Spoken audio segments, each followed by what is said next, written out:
So in these problem sets, we're going to use valence bond theory to take a look at the Lewis structures and then determine what atomic orbitals are used in the bonding of these molecules. So let's start with a molecule with the Lewis structure that looks like this.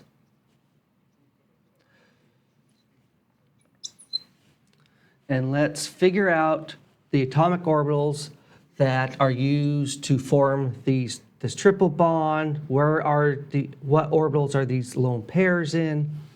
So that's what we want to do. So the first step that we need to take is to look and identify the hybridization state of each atom.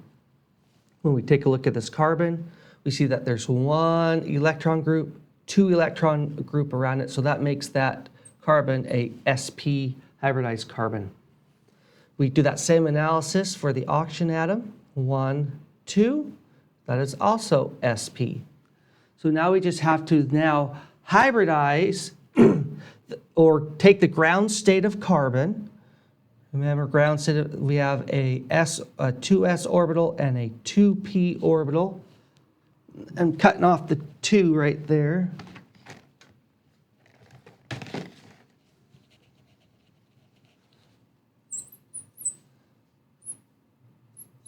Remember, this is the ground state configuration of carbon.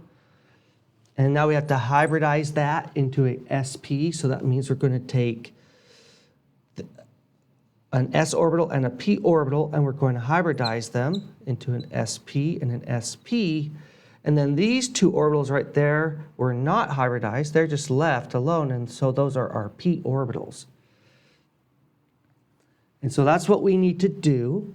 And so I will clear this up.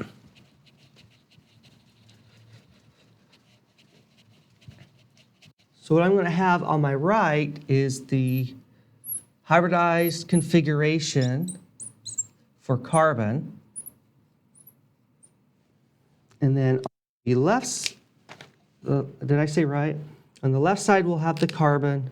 And then on the right side, we will have our oxygen.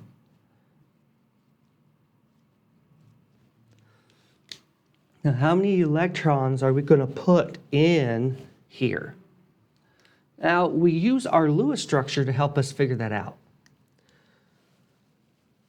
So we know that these bonds right here, that they're sharing the electrons between the carbon and the oxygen in a covalent manner. So they're sharing the electrons. So there's a total of 6 electrons between the carbon and the oxygen in this triple bond. But we 3 of them, oxygen owns 3 of them. So there's 3 here, and then the lone pair is completely on the carbon. So there's a total of 5 electrons that we need to account for with respect to carbon. Now, the way I like to approach this is I see that carbon has a triple bond. So that means there are a sigma bond and 2 pi bonds. And in order to create a sigma bond, you need to have an electron in that sp orbital. And if you want to form pi bonds, you need electrons in the p orbitals. And since we have 2 pi bonds, we need 2 p orbitals with an electron in them each. So that accounts for the 3 of the 5. And then where's the 5? For 5, the lone pair. And that lone pair is going to be in that sp orbital. Now, when I take a look at the oxygen atom here, I see the p orbitals, right, or the pi bonds. So we have to have some electrons in those p orbitals to form those pi bonds. We also have a sigma bond, and then we have a lone pair. And making sure we have 5 electrons, 5 electrons. Now let's draw this thing and put it all together. Okay? I'm going to try my best to use different colors to make sense of this all. So here, let's see if this works. There's our carbon atom and there's our oxygen atom. Now, a sigma bond is when orbitals overlap head to head. And we are going to have a p orbital, sp orbital, sorry, on this carbon. There's my sp orbital, but it also has a second sp orbital. Now, how do I know that I need to draw it 180 degrees from one another? Well, Versper theory helps us figure that out. And we remember that sp hybridized atoms have a bond angle of 180 degrees. And so what I have here, this is a sp orbital, and that guy right there. And why this one instead of that one? Well, because I need this one electron in this orbital so I can use it to form a bond with oxygen.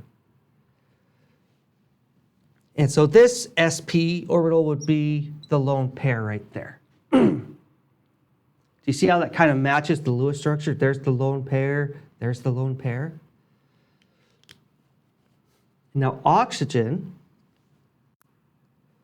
right here, has to form that sigma bond. So it's going to use this p orbital right here. So it's going to use its p orbital, but how many p orbitals does it have? It has 2. So this electron is in that sp orbital, and now you can see that there's an overlap. And that overlap right there is responsible for the sigma bond. Right there. So we've accounted for that electron and that electron to form that sigma bond. And then the other lone pair, those lone pairs are in that sp orbital, and then those are in that one. So we've accounted for that middle sigma bond right there. Now let's look at the p orbitals. So we have a p orbital here, and I'm going to represent that one like this, and there's going to be some phase to it. So there's that p orbital, and that p orbital has a electron. And then this oxygen atom also has a p orbital in phase, and it has an electron. Right? And so those are going to interact above and below that bond axis right there, and that is a pi bond. And I'm going to represent that pi bond right there. So we've used that electron and that electron to form that pi bond. Now this one's the crazy one right here. Let's see if this blue will work. I should. We have another p orbital, and that is perpendicular to this green one. And the best way I can draw is like this.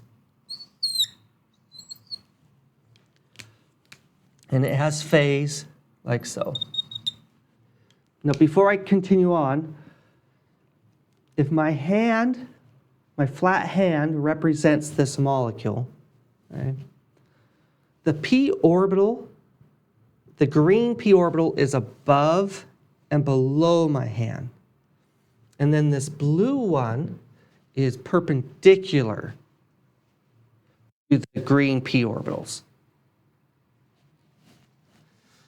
And that p orbital comes with an electron, and then this p orbital comes with an electron, and then it's going to have orbital overlap to form that second pi bond right there. And that is the atomic orbitals that are used in forming those bonds. So what we can say, if we want to be very, very particular here, is that this green bond is formed from a p orbital on the carbon atom and a oxygen atom. This blue one on bottom, a p orbital on oxygen, carbon, p orbital on oxygen. And then this pink one in the middle, what's happening there? Well, that's from the sp orbitals doing a head-to-head interaction. And that is a sigma bond. And that's between two sp orbitals, one on the carbon, one on the oxygen.